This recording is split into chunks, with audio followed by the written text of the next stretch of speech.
ஆசைப்படுறோம்.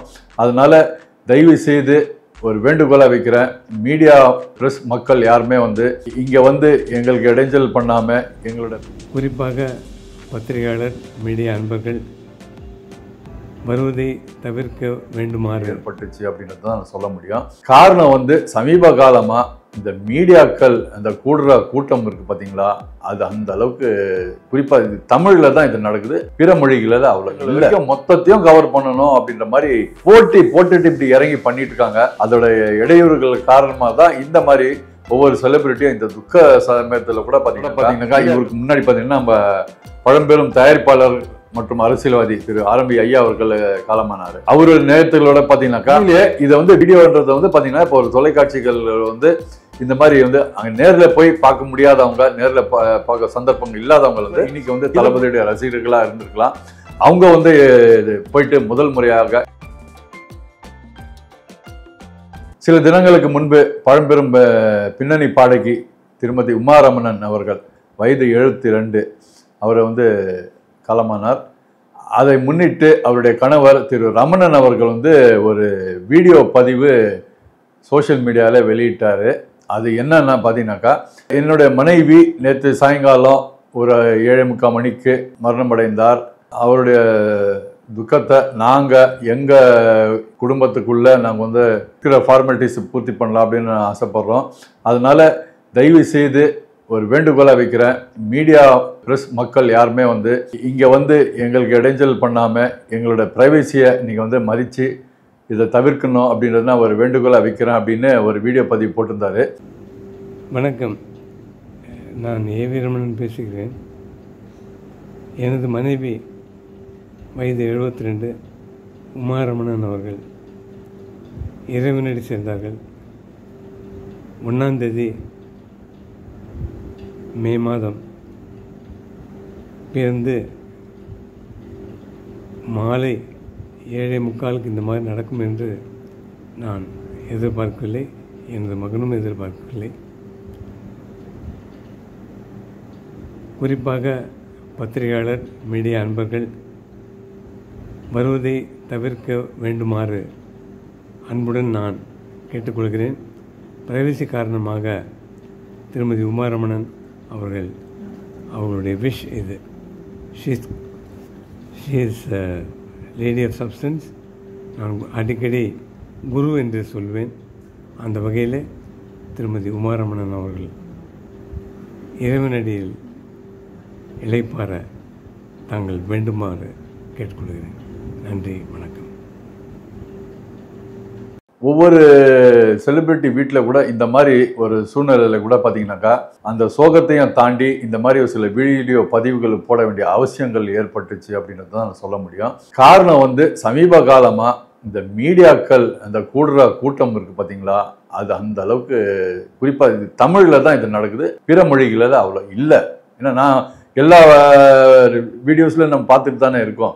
பல லாங்குவேஜில் பார்த்தீங்கன்னா இப்போ கர்நாடகா ஆகட்டும், தெலுங்கு ஆகட்டும், கன்னடா ஆகட்டும், ஹிந்தி ஆகட்டும், எல்லாருமே பார்த்தீங்கன்னாக்கா எல்லா இடத்துலையும் இந்த மாதிரி நல்லது கெட்டது ரெண்டுமே நடந்துக்கிட்டு தான் இருக்குது. அங்கேயும் மீடியாக்கள் என்றவங்க இருந்துக்கிட்டு தான் இருக்காங்க. ஆனால் எங்கேயுமே பார்த்தீங்கன்னாக்கா இவர்களுக்கு டிஸ்டர்பன்ஸ் ஆகிற அளவுக்கு யாருமே நடந்துக்கிறது கிடையாது. நம்ம இடங்களில் மட்டும்தான் இங்கே அதிகமாக நடக்குது. அதுக்கு காரணம் வெறும் நாளிதழ்களும் அப்புறம் டிவி சேனல்கள் மட்டும் இல்லைங்க. இன்னைக்கு அந்த யூடியூப் நிறைய பெருகி போனதுனால அவங்களுக்குள்ள போட்டி போட்டுட்டு ஆளுக்கு அந்த கடைசி விஷயங்கள் வரைக்கும் மொத்தத்தையும் கவர் பண்ணணும் அப்படின்ற மாதிரி போட்டுட்டு இப்படி இறங்கி பண்ணிட்டு இருக்காங்க. அதோட இடையூறுகள் காரணமாக தான் இந்த மாதிரி ஒவ்வொரு செலிபிரிட்டியும் இந்த துக்க சமயத்தில் கூட பார்த்தீங்கன்னாக்கா மீடியாக்களுக்கு இப்படி ஒரு சிறப்பு வேண்டுகோளாக வைக்க வேண்டிய சூழ்நிலைகளுக்கு ஏற்பட்டு போச்சு. ஏன்னா இன்னைக்கு ஒரு ஸ்மார்ட் ஃபோன் வந்துட்டதுக்கு அப்புறம் கேமரா இருக்கிற எல்லா ஃபோன்லேயும் பார்த்தீங்கன்னாக்கா இன்னைக்கு ஒவ்வொருத்தனா ஒரு ஸ்டிக்கை வச்சுட்டு உட்காந்துறாங்க. கேட்டால் நான் மீடியா அப்படின்றாங்க. அந்த அளவுக்கு பெருகி போயிட்டு இருக்கு. காரணம் அவங்க உண்மைத்தன்மை பேசுகிறாங்களா, இவங்க வாயில வந்த மாதிரி ஏதோ ரீல் அடிச்சு விடுறாங்களா, அதை பற்றிலாம் மக்கள் யாரும் கவலைப்படல. கொஞ்சம் காரசாரமாக பேசுகிறான்னா நல்லா இருக்கா, இவன் நல்லா பேசுகிறான்டா சொல்லிட்டு உடனே பார்க்க ஆரம்பிச்சிடறாங்க, ஃபாலோ பண்ணாருங்க. வியூஸ் கூடுது. இதோட காரணமாகவே பார்த்தீங்கன்னாக்கா நம்ம இப்படிலாம் பேசினா வியூஸ் கூடுது அப்படின்றதுக்காகவே தேவையில்லாமல் தப்பாக பேசுகிறதோ இந்த மாதிரி இடங்களில் வீட்டில் இருந்து அந்த சோகத்தை நிகழ்ச்சிகளை முழுக்க ஒரு ஃப்ரேம் விடாமல் இங்கேருந்து கடைசியில் இந்த சுடுகாடு போகிற வரைக்கும் கூட பார்த்தீங்கன்னாக்கா மொத்தத்தையும். சில பேர் வந்து ட்ரோனில் வச்சுலாம் ஷூட் பண்ணிட்டு இருக்காங்க. இப்போ அந்த அளவுக்குலாம் அட்வான்ஸாக வளர்ந்துட்டாங்க மீடியா மக்கள் சொல்லலாம். இப்படிலாம் பல வகையில் அடிச்சு பிடிச்சிக்கிட்டு தள்ளி முண்டிட்டு கடைசியில் பார்த்து யாருக்கு உருப்படியான ஃப்ரேம் கிடைக்குதோ கிடைக்கலன்னு தெரியல. ஆனால் அதில் வந்து இங்கே போட்டி போகிறது தள்ளிட்டு இங்கே வந்து முந்தி அடிச்சுக்கிட்டு கவர் பண்ணுறதுல தயங்கிறது இல்லை. அதுக்காக தான் அந்த வேண்டுகோள் வச்சாங்க. இப்போ சமீபத்தில் கூட பார்த்தீங்கன்னாக்கா இவருக்கு முன்னாடி பார்த்தீங்கன்னா நம்ம பழம்பெரும் தயாரிப்பாளர் மற்றும் அரசியல்வாதி திரு ஆரம்பி ஐயா அவர்கள் காலமானார். அவரு நேரத்துகளோட பார்த்தீங்கன்னாக்கா அந்த அவர் வீட்டுக்குள்ள அவரை வச்சிருக்கிற அந்த இடம் வரைக்கும் கூட போய் பார்த்துட்டு அங்கே அவருடைய வீட்டில் வச்சிருக்கிற அந்த ஃபோட்டோஸு ஃப்ரேம்ஸு எல்லாம் கவர் பண்ண ஆரம்பிச்சு. இந்த அளவுக்கு மீடியா எல்லாம் கவர் பண்ணாங்க. அதுக்கப்புறம் அவங்ககிட்ட ரிக்வெஸ்ட் பண்ணிக்கின்னு போலீஸ் உதவியோட நானும் ஒரு சில நண்பர்களை வந்து அங்கே பேரிகேட்லாம் போட்டு அங்கே வந்து அவங்கள வந்து செட்டரேட் பண்ணிக்கிட்டோம். அதுக்கப்புறம் மீடியாக்கள் வரது போகிறது இருந்த இடத்துலேருந்து நல்லா கவர் பண்ணிட்டு வந்தாங்க. உண்மையிலேயே இதை வந்து வீடியோன்றதை வந்து பார்த்தீங்கன்னா இப்போ ஒரு தொலைக்காட்சிகள் வந்து இந்த மாதிரி வந்து அங்கே நேரில் போய் பார்க்க முடியாதவங்க, நேரில் பார்க்க சந்தர்ப்பங்கள் இல்லாதவங்க வந்து இதன் மூலியமா பார்த்து தெரிஞ்சுக்கிட்டு அது ஒரு பக்கம் நியாயமான ஒரு விஷயம்தான். அதுக்காக அடிச்சு பிடிச்சிக்கிட்டு இந்த அளவுக்கு கூட்டத்தை கூட்டிகிட்டு இப்படிலாம் போயிட்டு இப்படி செய்திகள் தான் மக்களுக்கு தரணும் அப்படின்றது அவசியம் கிடையாது. அந்த தன்மையை வந்து முதல்ல நான் வந்து இன்னைக்கு இருக்க அந்த சோசியல் மீடியாக்கள் வந்து புரிஞ்சுக்கணும். அதுதான் சொல்ல வர்றது இந்த விஷயம். அதுக்கப்புறம் 2 வாரங்களுக்கு முன்னாடி தளபதி விஜய் அவர்கள் நடிப்பில் ஏம் ரத்னம் அவர்கள் தயாரிப்பில் இயக்குனர் தர்ணி அவர்கள் இயக்கத்தில் வெளிவந்த மாபெரும் வெற்றி படம் கில்லி. அந்த படத்துடைய கொண்டாட்டம் பெரிய அளவுக்கு ரசிகர்கள் மத்தியில் கொண்டாடிட்டு இருந்தாங்க. 300க்கும் அதிகமான திரையரங்குகளை ரிலீஸ் பண்ணிட்டு இந்த படத்தை வந்து பெரிய அளவுக்கு கொண்டாடிட்டு இருந்தாங்க. இந்த படம் ரிலீஸ் ஆன டயத்தில் பிறந்திருக்க கூட மாட்டாங்க. அவங்க இன்னைக்கு வந்து தளபதியுடைய ரசிகர்களாக இருந்திருக்கலாம். அவங்க வந்து போயிட்டு முதல் முறையாக பெரிய திரைகளை பார்த்து கண்டு மகிழ்ந்து கொண்டாட்டம் ஃபர்ஸ்ட் ஒரு புது படம் ரிலீஸ் ஆன மாதிரி ஃபர்ஸ்ட் டே கொண்டாட்டம்லாம் பண்ண ஆரம்பிச்சாங்க. இது ஏற்கனவே இந்த ட்ரெண்டு கூட பார்த்தீங்கன்னாக்கா புரட்சி தலைவரில் ஆரம்பித்து நடிகர் திலகத்தோட படங்கள் வந்து அதுக்கப்புறம் சூப்பர் ஸ்டார் படங்கள் இப்படி வரிசையாக அந்த படங்களை வந்துக்கிட்டு தான் இருக்குது. ஏன்னா பார்த்தீங்கன்னா புரட்சி தலைவர் தான் 1000 ஒருவன் என்ற படத்து மூலிமா அவருடைய படம் தான் ஃபர்ஸ்ட் வந்து டிஜிட்டலில் ரிலீஸ் பண்ண ஆரம்பித்தாங்க. அது மாபெரும் வெற்றி கண்டது. அதுக்கப்புறம் அவருடைய படம் படகோட்டி, உலகம் சுற்று வாலிபன், சிரித்து வாழ வேண்டும் என இப்படி பல படங்களை வந்து ரிலீஸ் பண்ணிட்டு வராங்க. அதே போல் நடிகர் திலகத்தோட படம் பார்த்தீங்கன்னாக்கா கர்ணன் மிகப்பெரிய வசூல் கொடுத்துச்சு. அந்த படம் ஷிஃப்டிங்லேயே கிட்டத்தட்ட கோல்டன் ஜூப்ளி கொண்டாடிய படம் அந்த கர்ணன் சொல்லலாம். அந்த நடிகர் திலகத்தோட அந்த கர்ணன், அப்புறம் திருவிளையாடல், வசந்த மாளிகை போன்ற பல படங்கள் அவர் தான் ரிலீஸ் ஆக ஆரம்பிச்சு. தலைவரோட படங்கள் பார்த்தீங்கன்னாக்கா பாட்ஷா இன்னைக்கும் பல தேட்டரில் பல முறை டிவிகளில் போட்டுருந்தா கூட இன்றைக்கும் வந்து தியேட்டரில் போட்டு ஒவ்வொரு முறையும் ரிலீஸ் ஆகும்போது அது பெரிய கொண்டாட்டமாக தான் இருந்துட்டு இருக்கு. தலைவரோட மற்ற படங்கள் கூட ரிலீஸ் ஆகிட்டு இருக்கு. தலைவரே பார்த்தீங்கன்னா அவரே சொந்தமாக தயாரித்த பாபா என்ற திரைப்படத்தை 400க்கும் அதிகமான திரையரங்கள் கலைப்புலி தானு அவர்களுடைய மேற்பார்வையில் இந்த படம் வந்து ரிலீஸ் செய்யப்பட்டது. ஓவர்சீஸில் வந்து லைக்கா ப்ரொடக்ஷன் தான் ரிலீஸ் பண்ணாங்க.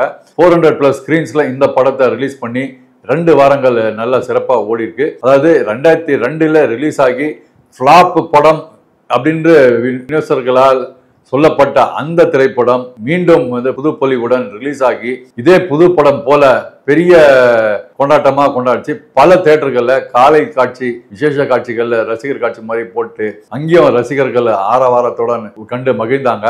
அதே போல பாத்தீங்கன்னா இந்த பாபா திரைப்படம் ரிலீஸ் ஆகும் போது எந்த அளவுக்கு அது வந்து வரவேற்பு கிடைக்கலையோ அதுக்கு ஆப்போசிட்டா பாத்தீங்கன்னா இப்போ இந்த படத்தை பார்த்தவங்கள பாத்தீங்கன்னா உண்மையிலே நல்லா இருக்க படம், இப்போ ஏன் இந்த படம் அது ஓடல அப்போ அப்படின்ற லெவலுக்கு எல்லாரும் சிந்திக்க வச்ச ஒரு படம் பாபா. ஆனா அப்பவே ஃபிளாப்னு சொல்லப்பட்ட அந்த பாபாவே பாத்தீங்கன்னாக்கா கிட்டத்தட்ட 80க்கும் அதிகமான திரையரங்குல 50 நாட்கள் கடந்து ஓடிய படம் தான் இந்த பாபா. இப்போ இந்த பட்டியலுக்கு வருவோம். தளபதி உடைய இந்த படம் ரிலீஸ் ஆச்சு. கூடவே பாத்தீங்கன்னா போக்கிரி என்ற ஒரு படம் ரிலீஸ் ஆச்சு. கில்லி என்ற திரைப்படத்தை தயாரிப்பாளர் ஏம் ரத்னம் அவர்கள் ஒரு புது படம் ரிலீஸ் பண்ற மாதிரி அதை டிஸ்ட்ரிபியூட்டர்ஸ் கிட்ட கரெக்டா ஏரியா வைஸ் பிரிச்சு நிறைய தியேட்டர்ஸ் எடுத்து இந்த கேப்ல அழகா அடிச்சு பெரிய இதுலயும் கில்லி அடிச்சிருக்காரு சொல்லலாம் ரீரிலீஸ்ல. அந்த அளவுக்கு மாபெரும் வெற்றி கண்டிருக்கு இந்த கில்லி திரைப்படம். இதனை தொடர்ந்து பாத்தீங்கன்னாக்கா இதுக்கு அடுத்தது 2 வாரத்துல பாத்தீங்கன்னா தல அஜித் அவர்களுடைய பிறந்த நாள் மே 1ஆம் தேதி. இதை முன்னிட்டு என்ன பண்ணாங்க, அவருடைய தயாரிப்பாளர்கள் அவர்கள் படத்தை வச்சிருக்கிற நெகட்டிவ் ரைட்ஸ் ஹோல்டர்ஸ் பாத்தீங்கன்னாக்கா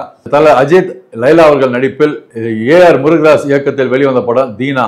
இந்த படம் வந்து மே 1ஆம் தேதி தல அஜித் பிறந்த நாளை முன்னிட்டு ரிலீஸ் பண்ணாங்க. இது கூடவே பாத்தீங்கன்னாக்கா அவர் நடிச்ச மற்ற படங்களான பில்லா, பில்லா 2 இந்த படங்களை ரிலீஸ் பண்ணாங்க. அப்புறம் இந்த மங்காத்தா வெங்கட் பிரபு இயக்கத்தில் தல அவர்கள் நடித்த மங்காத்தா திரைப்படம் வந்து இந்தியாவில் ரிலீஸ் ஆகல. ஆனால் ஐங்கரனும் ஏபி இன்டர்நேஷனல் சஞ்சய் வாத்வா இந்த 2 பேரும் சேர்ந்து என்ன பண்ணாங்க, ஓவர்சீஸ்ல இந்த படத்தை ரிலீஸ் பண்ணாங்க. அல்ல வந்த இந்த படங்களை தீனாக்கு மிகப்பெரிய வரவேற்பு கிடைச்சிருக்குன்னு சொல்லணும். இது புரட்சி தலைவர், சூப்பர் ஸ்டார் இந்த படங்கள் மட்டும் வரல. அதுக்கப்புறம் தொடர்ந்து பார்த்தீங்கன்னாக்கா அசுரன் தனுஷ் அவர்கள் நடிப்பில் புதுப்பேட்டை, வட சென்னை, அந்த ஏ சென்டர் பார்த்தீங்கன்னா மெயினான சிட்டிஸ்ல மட்டும்தான் அந்த படங்கள் ரிலீஸ் ஆகும். ரிலீஸ் ஆகி ஓடி முடிச்ச உடனே பார்த்தீங்கன்னா கிராமங்கள், சின்ன சின்ன கிராமங்கள்ல அங்க டூரிங் டாக்கீஸ்ன்ற தியேட்டர் தான் இருக்கும். சிங்கிள் ப்ரொஜெக்ட்ல ஓட்டுற அந்த தியேட்டர்கள் தான். அவங்க கிட்ட இருந்து கைமாத்தி வாங்குற செகண்ட் ஹேண்ட் டிஸ்ட்ரிபியூட்டர்ஸ் கொஞ்சம் பேர் ரெடியா இருப்பாங்க. அவங்க அந்த பேலன்ஸ் இருக்கிற அந்த 5 வருஷ பீரியட் வரைக்கும் அப்படி போயிடுச்சு. அது குறிப்பா டிஜிட்டல் வந்ததுக்கு அப்புறம் இந்த மாதிரி சுத்தமாவே மாறி போச்சு. அதனால தான் பழைய படங்கள் ரிலீஸ் இல்லை.